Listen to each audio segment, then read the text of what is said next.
curso de técnica cirúrgica eu vejo que ele é importante para os estudantes de veterinária, por quê? Porque é uma oportunidade de treinar habilidades cirúrgicas práticas, né? A gente vê que a maior parte das faculdades acaba tendo muito conteúdo teórico e o estudante não tem a oportunidade de treinar, de colocar a mão na massa ali na real. E a gente sabe que a cirurgia não é uma disciplina teórica, é uma disciplina que exige treino.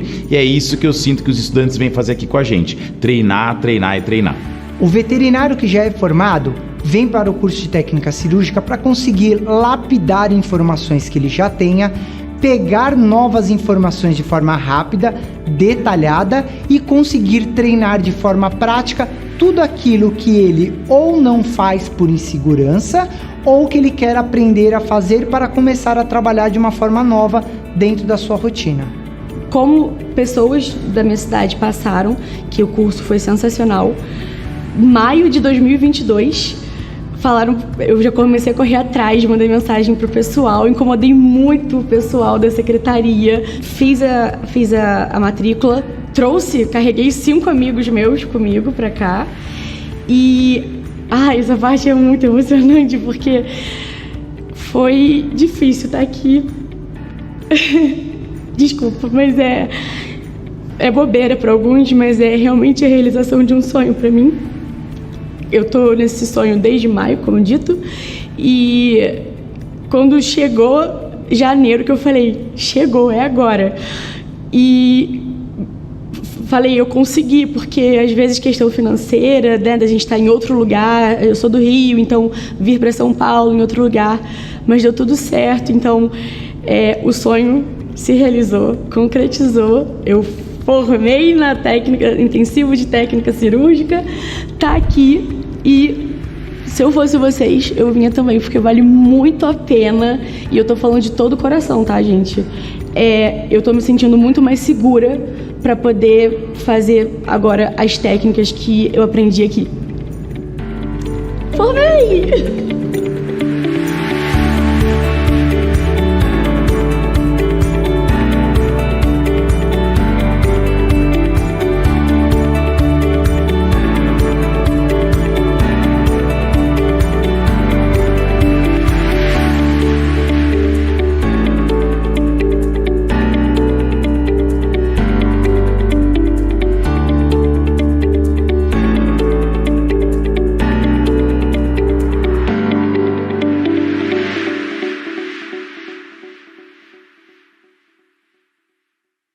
Fala pessoal, sejam bem-vindos a mais uma aula semanal aqui. Como vocês já sabem, toda quarta-feira à noite aqui no canal do YouTube da Anclivepa São Paulo, vocês têm uma aula com todo o nosso time aqui para a gente fazer uma troca de conhecimentos e ver um conteúdo novo, tá? Todas as quarta-feiras, fiquem ligados, tá? Para quem ainda não está inscrito no canal, vou pedir o carinho e a gentileza de vocês, se inscrevam no canal, curtam o vídeo para vocês ficarem por dentro de todo o conteúdo que a gente tem aqui no canal da Associação Anclivepa São Paulo. Para quem ainda não me conhece, meu nome é Martim Carlos Toscano, tenho 33 anos, sou formado desde 2018, fiz meu programa de trainee aqui na Anclivepa São Paulo, depois trabalhei aí 2 a 3 anos como cirurgião aí na rotina dos hospitais públicos aqui de São Paulo e fui efetivado aí pelo núcleo de cirurgia da Anclivepa São Paulo. Então hoje trabalho principalmente aí como um dos instrutores, né, um dos 4 instrutores que a gente tem para organização, né, e pensamento aí de todos os cursos da cirurgia, mas principalmente aí o intensivo de técnicas cirúrgicas e os cursos de menção, aonde eu estou presencialmente sempre em todos eles. Tá? Fica o convite aí do QR Code do meu Instagram na tela, para quem quiser me seguir, sempre vai ser muito bem-vindo. Outro convite que eu sempre faço para vocês é que sigam o Instagram do Núcleo de Cirurgia daqui da Anclivepa São Paulo, então sigam aí o Cirurgia Anclivepa, vocês vão estar mais por dentro aí da nossa rotina, vão ver um pouco das nossas coisas, dos nossos cursos, vai estar tudo sempre sendo postado aí nesse Instagram, é um Instagram muito mais movimentado e é aqui que vocês vão ter um pouquinho mais do nosso dia a dia no Instagram de vocês. Mas vamos à aula de hoje de fato, a gente vai falar sobre conchectomia, tá? Então, quando a gente tem que fazer aí a retirada de uma porção da orelha dos nossos pacientes, tá? Sempre pensando aí o porquê que a gente deveria fazer isso, quando que a gente vai indicar fazer esse tipo de cirurgia. Então, ter uma anamnese rica em detalhes vai sempre nos auxiliar muito no nosso diagnóstico e em possíveis diagnósticos diferenciais, tá? Então, pensem comigo que a gente tem lá o gato José da Dona Maria.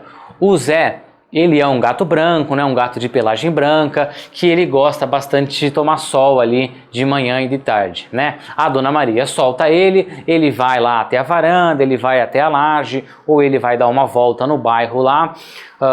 Tá um dia, fazem vários dias aí mega ensolarados, então é um animal ali que vai sofrer a ação daqueles raios ultravioletas, né? Vai sofrer toda a ação do sol em toda a sua pelagem, e a gente sabe aí que os gatos brancos vão ter uma predisposição até uma lesão a mais aí nessa orelha, tá? Então a gente vai ter aí, colhendo todas as informações, né, falando lá com a Dona Maria e ela contando o dia a dia do Zé para nós, a gente vai entender que a gente pode ter uma ferida que pode ser formada ali nessa pina de orelha, tá? A Dona Maria vai contar para nós que veio falando que o Zé tá com uma feridinha ali na ponta da orelha, que ela já tentou tratar, mas aquilo não cicatriza, aquilo não fecha da maneira com que ela gostaria. Ela tá fazendo um tratamento bonitinho em casa, mas ela não tá conseguindo ser eficaz, tá? Como a gente colheu todas essas informações na nossa anamnese, vai acender uma luzinha na nossa cabeça que a gente pode estar tratando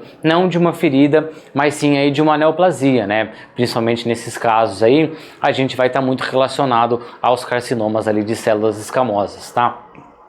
E a gente, tendo todas essas informações, a gente vai fazer a coleta da citologia. Então vai fazer uma coleta daquele material para ver se a gente realmente está lidando com um problema neoplásico desse, ou se a gente só de fato tinha uma ferida ali causada por um trauma, por exemplo, né? O Zé, nos seus passeios pelo bairro, pode ter brigado ali com outro animal, ou infelizmente foi maltratado aí por outro ser humano e apareceu só com uma ferida ali na pina da orelha, tá?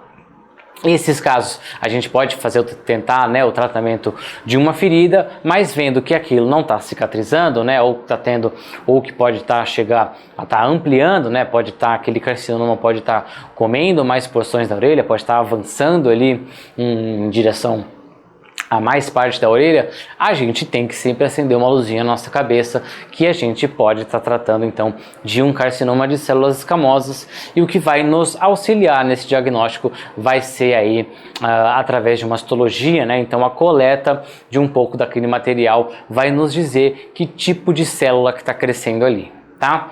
Outro caso também que a gente pode ter que recomendar a conchectomia são os casos onde a gente tem abscessos naquela região de pina de orelha. A gente tenta um tratamento mais conservador aí, não dá certo, né? A gente vê que aquele abscesso continua progredindo, continua evoluindo, e a gente tem que acabar fazendo a indicação aí da retirada dessa pina, né, da orelha. Então a indicação aí para essa conchectomia para todos esses casos aí, se eles tiverem um avanço progressivo aí, a gente não conseguir fazer um tratamento mais conservador, a conchectomia vai casar super bem para esses casos, tá?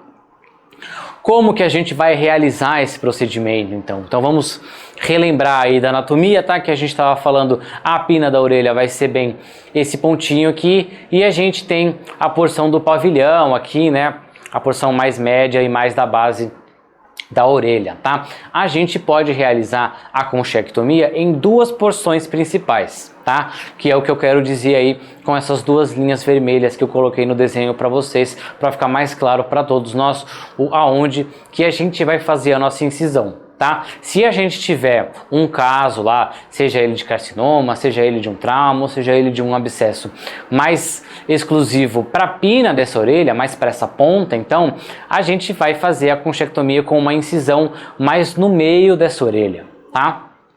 Então a gente vai aí preservar uma porção ali de todo o pavilhão e tudo mais. Então a gente vai fazer essa incisão mais central aqui nessa pina de orelha. Se por um acaso eu tenho ali aquele carcinoma, né, aquela neoplasia que está avançando, a gente precisa deixar uma margem maior ali por conta da neoplasia, e só fazer esse corte aqui no meio não vai dar certo, a gente acaba fazendo ele mais na base da orelha, igual a gente está vendo na linha vermelha aqui de baixo, tá?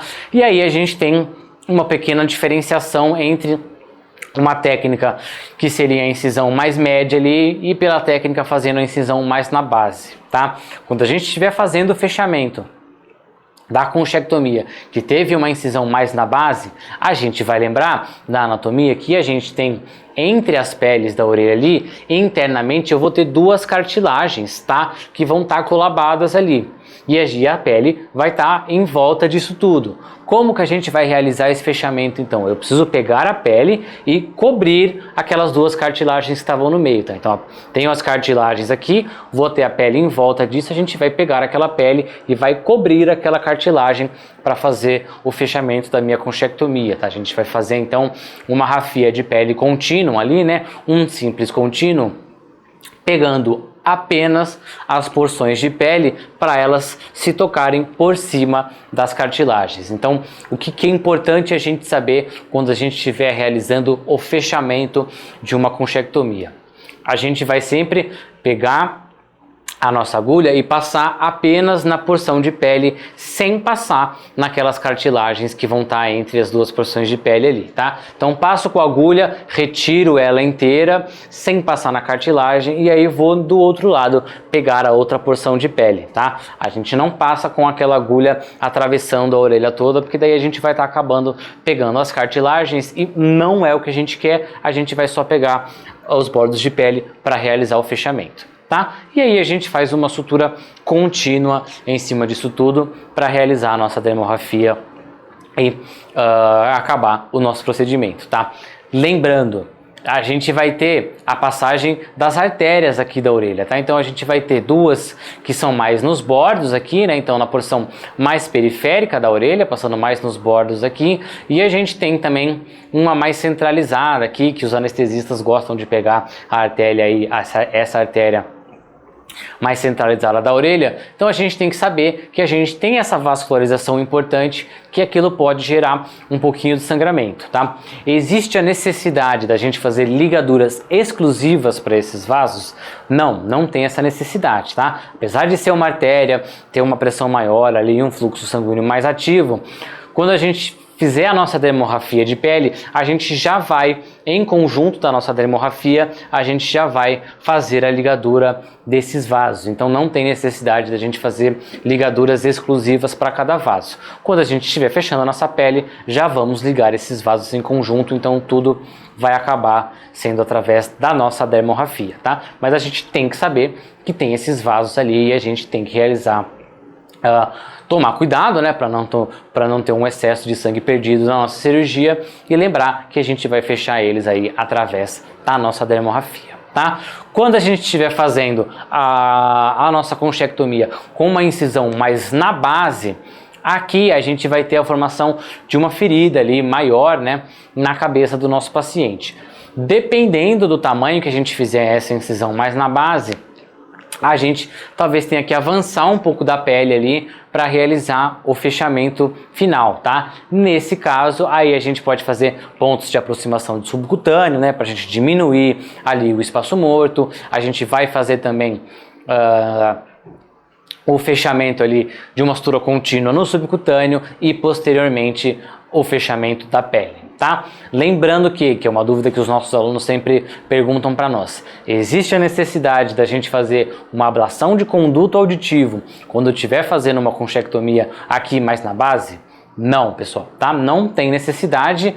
Lembrando que, não posso falar que não, tá? Mas a gente tem que ponderar caso a caso, tá? Se eu tiver um avanço muito grande de uma neoplasia que estiver acometendo toda essa porção e tá entrando aqui no conduto, aí talvez a gente tenha que fazer uma ablação de conduto em conjunto da conchectomia, tá? Mas para a aula de hoje aqui, nos casos onde eu tenho só um avanço, mas na orelha de uma neoplasia, e a gente tem na margem aqui essa incisão na linha vermelha mais na base, não tem necessidade da gente fazer a ablação de conduto auditivo em conjunto da conchectomia, apenas a conchectomia na base vai ser o suficiente para nós. Certo? que eu gosto sempre de mostrar nessas imagens aqui de cirurgia, tá? Primeira coisa que a gente vai chamar a atenção aqui é quando a gente vai prender o nosso pano de campo no paciente, o mais comum a ser utilizado são as pinças de Backaus que vocês já conhecem, tá? Notem que na imagem, na primeira imagem ali, a gente não tem nenhuma pinça de Backaus. Por quê? Como a gente vai estar fazendo ali uma cirurgia na cabeça do paciente, né, muito próxima do rosto, a utilização de uma pinça de Backaus, ela é uma pinça mais agressiva, ela vai gerar mais trauma, e como a gente vai estar lidando na cabeça, a gente tem que ser um pouquinho mais cuidadoso. Então vocês vão notar que na imagem aqui, a gente prendeu o nosso pano de campo, né, no paciente, através de pontos simples isolados para fazer essa fixação. Tá? Então aqui a gente não vai estar utilizando as pinças de Backaus. Fazendo esse pontinho a gente vai ser mais delicado e vai ajudar bem mais esse paciente. Tá? Notem como nesse caso aqui a gente tem a pina da orelha completamente comprometida pelo carcinoma, certo? Olha como ele já destruiu praticamente toda a pina da orelha aqui. Então, para essa técnica, a gente tem uma boa margem cirúrgica para trabalhar aqui embaixo. A gente vai fazer a incisão naquela linha vermelha mais centralizada que a gente viu na imagem anterior, tá? Na imagem ao lado, eu gostaria de chamar a atenção de vocês para a utilização dessa pinça aqui, tá? Para quem não conhece, essa é uma pinça de Doyan.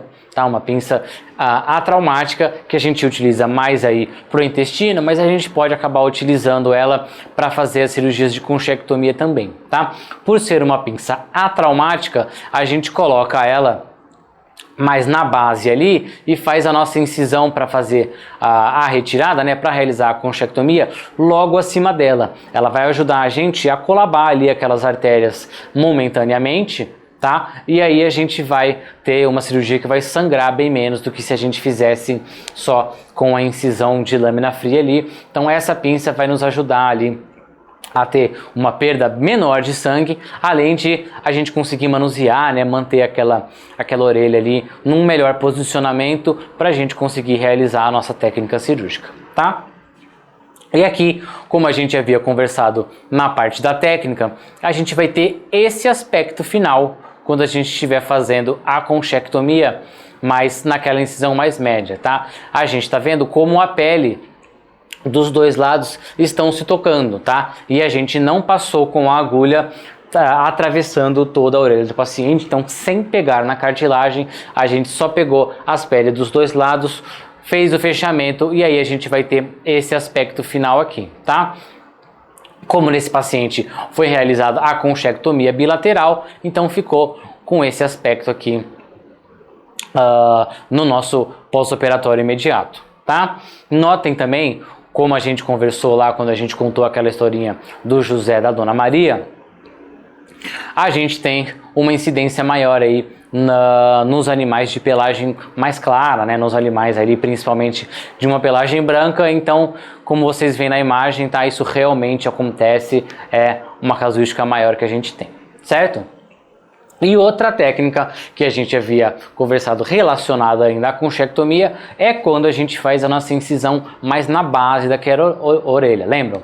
A gente vê aqui, então, como a gente tem uma ferida muito maior do que quando a gente tivesse feito a nossa incisão apenas naquela porção mais média da orelha, tá? Aqui, como que a gente vai realizar o fechamento? Então eu vou pegar principalmente essa pele mais caudal aqui, essa pele aqui que está vindo da cervical, e a gente vai puxar ela mais para rostral aqui, vai puxar ela para cranial. Tá? E aí vai avançar aquela pele da cervical mais para a região do rosto do nosso paciente, tá? Lembrando que se a gente não fizer a ablação de conduto, a gente vai deixar essa porção aqui, vai aproximar e fechar essa pele que está aberta aqui, mas vai deixar o orifício ali, porque não é um paciente que vai ficar surdo, tá? Se a gente poupar ali o conduto auditivo, é um paciente que ainda vai escutar. Então a gente ainda vai deixar essa porção em aberto para a gente conseguir fazer a limpeza e tudo mais, né? Até o paciente conseguir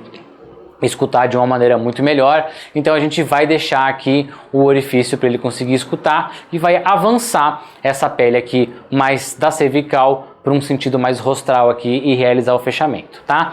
Lembrando que aqui a gente vai fazer uma sutura contínua do subcutâneo, né? E aí, por fim, a gente vai ter aqui a nossa dermorrafia, certo? E aí vai ficar mais ou menos aí com esse aspecto que a gente vê na imagem agora, quando a gente tiver avançado aquela pele da cervical em sentido rostral para realizar o fechamento, tá? E como vocês veem aqui na imagem, foi realmente mantido ali um orifício para que aquele conduto auditivo continue a trabalhar e auxiliar na audição desse paciente, tá? Mais uma vez aí, infelizmente, a gente tem um paciente com pelagem branca, sendo eles os mais acometidos, principalmente aí no caso dos carcinomas de células escamosas, e para a casuística da conchectomia é esses animais geralmente que vêm para nós, tá? E aí a gente vai ver aqui o aspecto inicial, tá? Então o paciente lá que vinha com aquela historinha que a gente citou no começo da aula, tentou fazer um tratamento mais conservador, não deu certo, a gente foi para a cirurgia, operou, e aí quando cicatrizado, a gente vai ter esse aspecto aqui, tá? A gente consegue ver que os pelos vão cobrir bem a região e a gente vai ter um aspecto final bem satisfatório, tá? Com a eliminação do problema aí. Lógico, esse paciente vai ter que diminuir imensamente aí a quantidade de sol que ele vai tomar, então vai ser um paciente que vai ter que ficar exclusivamente aí mais dentro de casa. Certo, pessoal? Depois da retirada aí, da realização da nossa conchectomia, a gente tem que fazer um manejo de pós-operatório correto, tá? E aí a gente vai ter que pensar se a gente vai fazer um curativo naquele animal ou se a gente vai deixar ele apenas com um colar elisabetano. Então tudo isso vai sempre variar aí, principalmente se eu tenho um caso num cão ou num gato, tá? Às vezes o curativo no gato vai incomodar muito ele, vai estressar muito ele. Então a utilização apenas do colar elisabetano pode ser bem-vinda para esses casos, tá? Então a gente tem que entender o que vai ser mais benéfico para esse paciente. Se um curativo ou só o colar elisabetano, ou em alguns casos o curativo com o colar elisabetano, tá? E sempre, para todos os casos, a gente sempre manda aquele material que foi retirado, né, aquela coleta de material da conchectomia, tem que ir para a realização de um exame de histopatológico, tá? O nosso colega da patologia, ele vai ter que avaliar aquele material que você coletou para entender o grau daquelas células que estavam avançando ali, para a gente tentar, se necessário, algum tratamento quimioterápico adjuvante para esses casos. Beleza, gente? E queria fazer um mega convite aí para vocês, tá? A gente vai ter uma nova turma do Técnicas de Castração se iniciando em 1º de setembro desse ano. Então corra que as vagas são limitadas, tá? É um curso aí bem exclusivo, onde a gente vai ver várias técnicas de castrações diferentes, não só aquelas técnicas de castração convencional. Em conjunto disso, os alunos desse curso vão participar numa campanha de castração em vivo, tá? Então todo aluno que faz esse curso com a gente, ele castra um macho e uma fêmea, tá? Ele não faz nem o outro, ele vai fazer as duas cirurgias num dia que a gente tem uma campanha de castração aí super legal pra gente concretizar tudo aquilo que vocês aprenderam nesse curso, tá? Tudo que vocês praticaram nos cadáveres, a gente aplica isso numa campanha de castração em vivo. Então corre, bate o QR Code na tela aí, vai falar com um dos nossos consultores e garante a sua vaga para esse curso, que é muito legal, que eu tenho muito carinho por ele, vocês vão adorar. São técnicas, né? A técnica de castração aí é super rotineira, eu tenho certeza que vai enriquecer bastante o seu currículo se você vier fazer esse curso com a gente, certo? Pessoal, vou me despedindo, gostaria de agradecer aí a presença de todos na aula de hoje e até uma próxima. Muito obrigado. Meu nome é Caroline, eu me formei agora em janeiro de 2024 e eu sou de São Paulo, capital. E hoje estou aqui concluindo o curso intensivo de técnicas cirúrgicas pela Associação Anclivepa São Paulo. Eu escolhi fazer o curso intensivo de técnica cirúrgica porque eu já fui aluna de outros cursos. Eu já fiz imersão de cirurgia de felinos, fiz anatomia e sutura abdominal. Então, o técnica cirúrgica foi o curso-chave para, assim, eu realmente ver que eu quero viver e respirar cirurgia veterinária. Eu fiz as minhas cadeiras de clínica cirúrgica logo depois da pandemia, então foi um conteúdo que foi passado assim um pouco meio superficial. Então eu senti realmente necessidade de me aprofundar nesse conteúdo, porque como na rotina a gente viu pouca coisa na graduação, eu senti de fato a necessidade de fazer um curso que é 100% imerso em cirurgia veterinária. Eu digo que assim, a Anclivepa mudou a minha vida e vai continuar mudando, eu tenho certeza, porque eu conheci pessoas que eu tenho certeza que eu vou levar para minha vida, profissionais incríveis. Na campanha de castração, eu nunca me senti tão segura quanto eu me senti realizando uma cirurgia sozinha. Então, assim, a Anclivepa de fato e a cirurgia mudaram a minha vida durante esses 10 dias, tanto profissionalmente quanto pessoalmente. Com certeza vou recomendar, assim como eu já recomendei outros cursos. Eu digo que o técnica cirúrgica, ele é o ponto-chave na nossa carreira. É uma virada de chave para quem realmente quer viver de cirurgia veterinária, porque você realmente vê as técnicas que são importantes na nossa rotina. Então, com certeza, sim, independente se são alunos, graduandos ou formados, eu vou recomendar sim o curso.